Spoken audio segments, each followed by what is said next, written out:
Hey horror fans, welcome back to Room 237. This is John coming at you with another horror movie review. And it's yet another film by Lucio Fulci. I got a bunch of his movies that start watching them now. I just want to review all of them. I think I'm going to go back and forth between Italian and slasher films because there's a lot of those I want to do too. So I figured I've already done the first and second part of his Gates of Hell trilogy, so why not do the third part, which is 1981's House by the Cemetery. Again, this is the Blue Underground release. Now, House by the Cemetery, for the longest time, I had only seen The Beyond once, and I had gone back to rewatch, Zombie, this, City of Living Dead, New York Ripper. And I always felt like The Beyond might have been his weakest for me. But after rewatching The Beyond the other night and then his other ones, I would probably say this is the weakest so far as me revisiting them.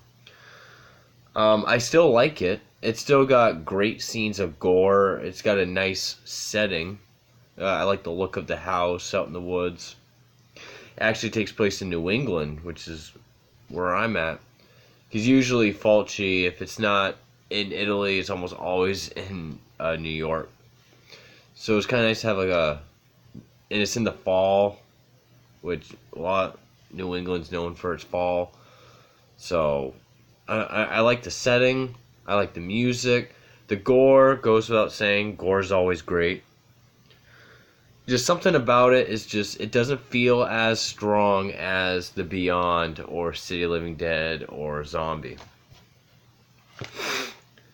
Pretty much, it opens up with some great scenes. It shows the house is pretty much, I don't know how well you can make out that house, but that's the house.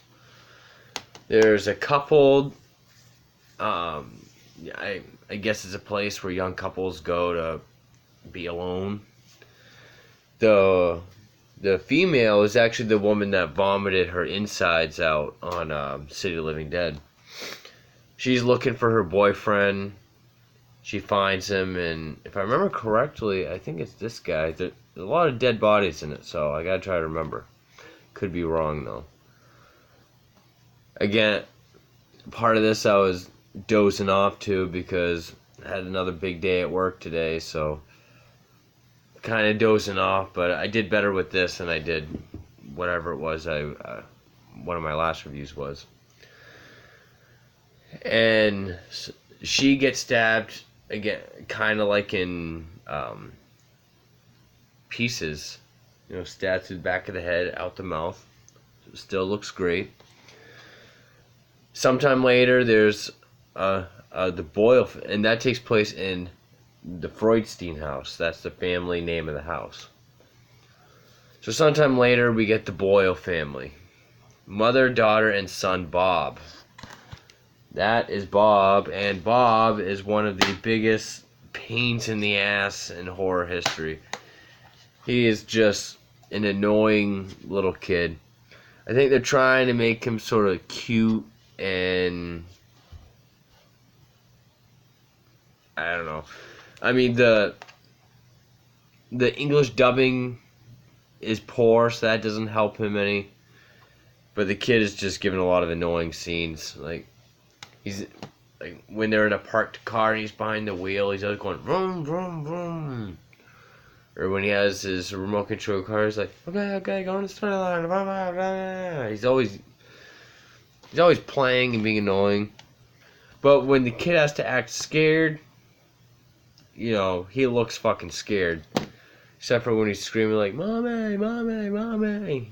Then he gets a little annoying.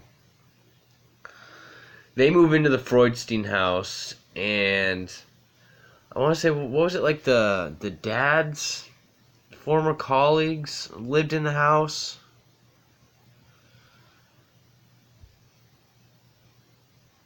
Yeah, the dad's a doctor. And it's I guess his former colleague murdered his mistress before committing suicide. But pretty much, a lot of the movie is done with like hallucinations. It feels like a haunting movie, which they could have done without. That's one thing I'll say. I mean, the whole thing is that there's this zombie-looking dude living in like the basement, and he's killing people that go in the house. That's fine. But I guess that's where the whole gates of hell thing comes in, because you get all these apparitions and going around it. But, you know, it doesn't... They went from city to, like, overall hell coming out to just this one tiny house. It's like the trilogy went forwards and backwards. I would have been fine with just, you know, this creepy fuck killing people in the basement of the house by the cemetery. But that's just me. Like, there's this old black and white photo of the house, and in one of the pictures there's like a girl with like her hand on the window, like a scared look on her face. No one, I can't remember like if anyone really sees it in the picture, but Bob does, and Bob is the only one that can see the actual girl. Her name's May, and she keeps warning him, like, don't go in the house, don't go near the house, it's bad and all that. Then, like, there's one apparition where there's, like, this pretty woman, then, like, her head falls off. I would say that when the head's on the ground, that's kind of not the strongest effect, but the blood looks cool. The stump looks cool. I think as Bob sees that, that's when they're out in public, too. And then that same woman comes in to, like, say, I'm your new nanny or whatever. And they keep showing this close-up of her face and then showing the still of the head on the ground. It goes back and forth, like, it feels like a dozen times to really drill in your head, this is the same girl, which means something fucked up's gonna happen. And basically, you know, Bob gets stuck down in the basement a few times, and plenty of death scenes. The gore always looks great. The twist at the end is kind of odd. Like, there's this one room where the mom, played by Catherine McCall from City of Living Dead and the Beyond, she's sweeping, and then she finds a tombstone, like, in the ground. And the tombstone belonged to... I'm looking stuff up because I fell asleep during a couple parts, so I just want to be able to get all that.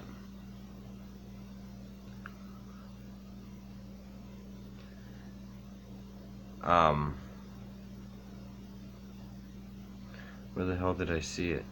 Anyway, has Mr. Fraudstein's name on it. And then, you know, for a while, the dad goes back to New York to study Fraudstein, so kind of like The Omen, he's gone, figuring shit out. Mom's left with the kid. And I'm actually having a hard time kind of remembering some of the gore stuff. I mean, it's worth checking out. But the gore is awesome. Like City of Living Dead, it takes a while in between to get to, but it's still worth it. Just as a whole movie, it's kind of not as strong as Fulci's other ones. The twist is that Fraudstein was doing some illegal experiments as a doctor on his patients. And now he's a 150-year-old weird-looking corpse. Which I will say the corpse kind of looks weird. It doesn't look as good as Zombie. And he's able to regenerate himself by killing people and taking parts of their body that he needs to regenerate. But, of course, they're able to kill him, and then the family leaves.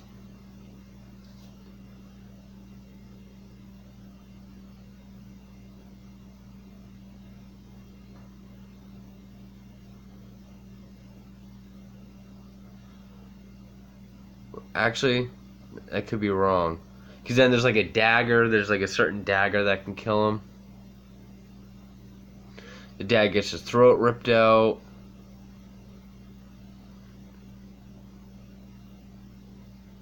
And then, Catherine McCall gets her head. This I do. As I'm reading it, I'm remembering it because I was like, I doze off for a few moments and wake up. I had to fight through it. Not because it was boring, just because I'm fucking tired.